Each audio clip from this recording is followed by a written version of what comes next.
नमस्कार दोस्तों, मैं सुधीर चौधरी और आप देख रहे हैं नेशन फर्स्ट टीवी।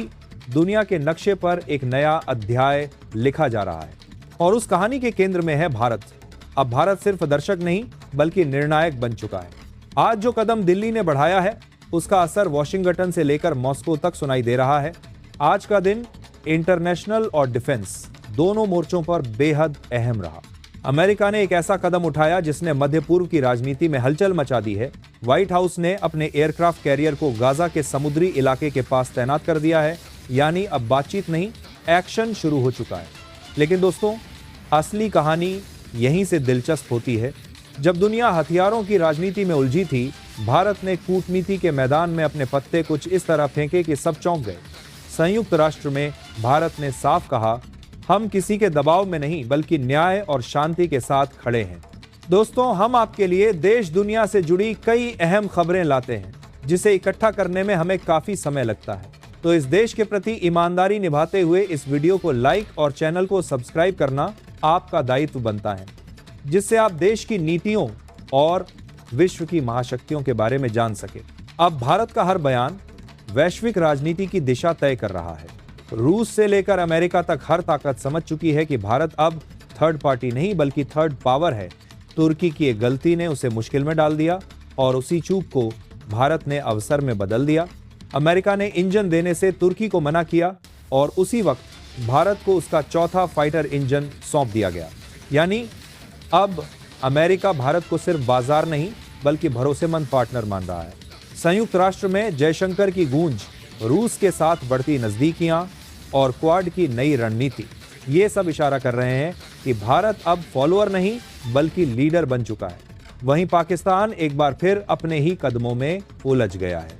आर्थिक संकट, विदेश नीति की असफलताएं और डिप्लोमेटिक आइसोलेशन ने उसे भारत की दहलीज पर ला खड़ा किया है, जहां अब मदद मांगने के सिवा कोई चारा नहीं। और दोस्तों, इससे पहले कि हम पाकिस्तान की दास्तान सुने, जरा अमेरिका की चाल समझिए। डोनाल्ड ट्रंप ने सिर्फ 4 दिन की चेतावनी देकर पूरी दुनिया का ध्यान खींच लिया है। किसे दी गई ये चेतावनी और क्यों? इसका जवाब समझने से पहले जानिए कि इसी बीच भारत के लिए एक ऐतिहासिक खबर आई है। देश के स्वदेशी स्टेल्थ फाइटर जेट प्रोजेक्ट से जुड़ी बड़ी अपडेट ने डिफेंस सेक्टर में नई ऊर्जा भर दी है। ये वही प्रोजेक्ट है जो आने वाले सालों में भारत को 5th जनरेशन एयर पावर के रूप में दुनिया की शीर्ष रक्षा ताकतों की कतार में खड़ा करेगा। भारत और अमेरिका के बीच नई रणनीतिक समझ अब खुलकर सामने आने लगी है। जो रिपोर्ट्स अब सामने आ रही हैं, वो इस बदलाव की असली जड़ हैं।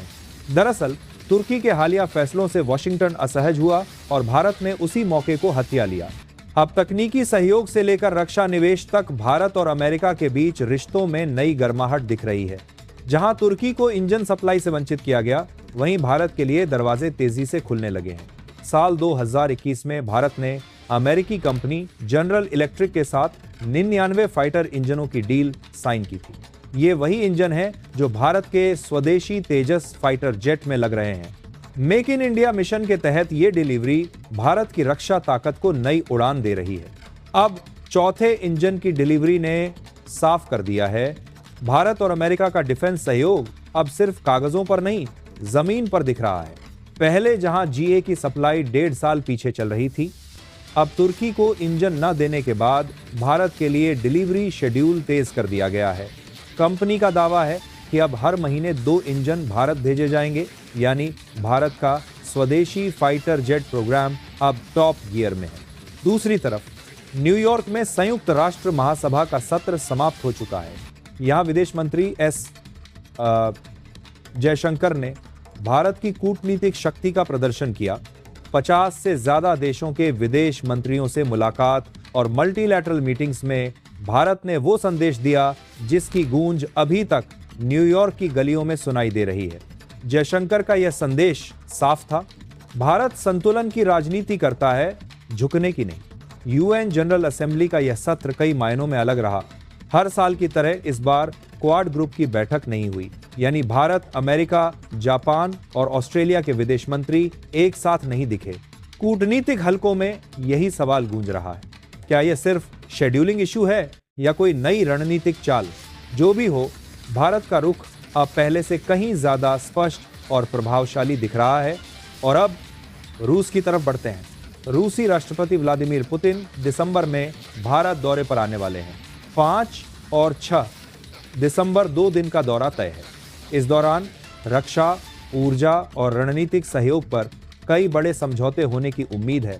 पिछली बार पुतिन और मोदी की मुलाकात SCO समिट में हुई थी, जहां दोनों नेताओं की बॉडी लैंग्वेज ने ही बता दिया था कि ये रिश्ता सिर्फ औपचारिक नहीं, भरोसे पर टिका है। गाजा और हमास के बीच बढ़ते तनाव ने एक बार फिर दुनिया को 2 हिस्सों में बांट दिया है। अमेरिका के पूर्व राष्ट्रपति डोनाल्ड ट्रंप ने गाजा के लिए 20 पॉइंट वाला पीस एग्रीमेंट पेश किया है, यानी एक ऐसी योजना जो अगर लागू हो जाए तो पूरा मध्य पूर्व बदल सकता है।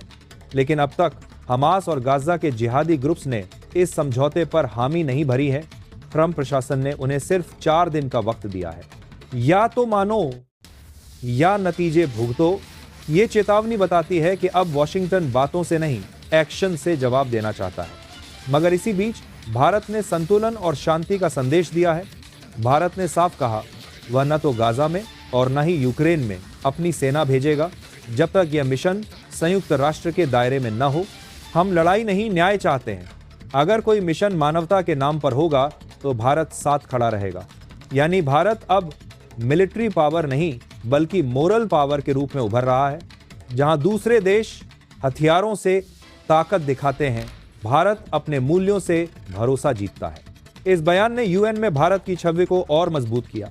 जब बड़े देश अपने एजेंडों में उलझे हैं, तब भारत ही है जो शांति की असली भाषा बोल रहा है। वहीं पाकिस्तान फिर एक भ्रम में फंसा है। उसके विदेश मंत्री इशाक डार ने कहा कि अगर गाजा में इंटरनेशनल फोर्स जाती है तो पाकिस्तान अपने सैनिक भेजेगा, लेकिन उसकी कमजोर अर्थव्यवस्था और आंतरिक संकटों ने उसे मजाक बना दिया है। आज पाकिस्तान का हर बयान सिर्फ राजनीतिक दिखावा लग रहा है। भारत का स्टैंड इससे बिल्कुल अलग है। जहां इंसानियत रोती है वहां हम सैनिक भेजते हैं, लेकिन सिर्फ यूनाइटेड नेशंस के झंडे के नीचे। इतिहास गवाह है, चाहे बांग्लादेश की आज़ादी हो या मालदीव में तख्ता पलट रोकना, भारत की सेना ने हमेशा दिखाया है कि वह लड़ाई नहीं, न्याय लाने के लिए निकलती है। क्योंकि भारत सिर्फ देश नहीं, एक संस्कार है। और जब बात इस मिट्टी की आती है तो हर सैनिक कहता है देश पहले, बाकी सब बाद में। अब सवाल है आगे का रास्ता क्या होगा। तुर्की का नुकसान, अमेरिका की चाल और रूस से भारत की बढ़ती साझेदारी ने भारत को एक नए पावर सेंटर में बदल दिया है। आज भारत हर उस मंच पर निर्णायक भूमिका निभा रहा है जहां कभी उसकी बात नहीं सुनी जाती थी। रक्षा के मोर्चे पर तेजस MKA प्रोजेक्ट और GE इंजन डील ने भारत को तकनीकी आत्मनिर्भरता की दिशा में आगे बढ़ाया है। कूटनीति के स्तर पर S जयशंकर ने दिखाया है भारत अब किसी खेमे का हिस्सा नहीं बल्कि खुद एक नीति निर्माता है।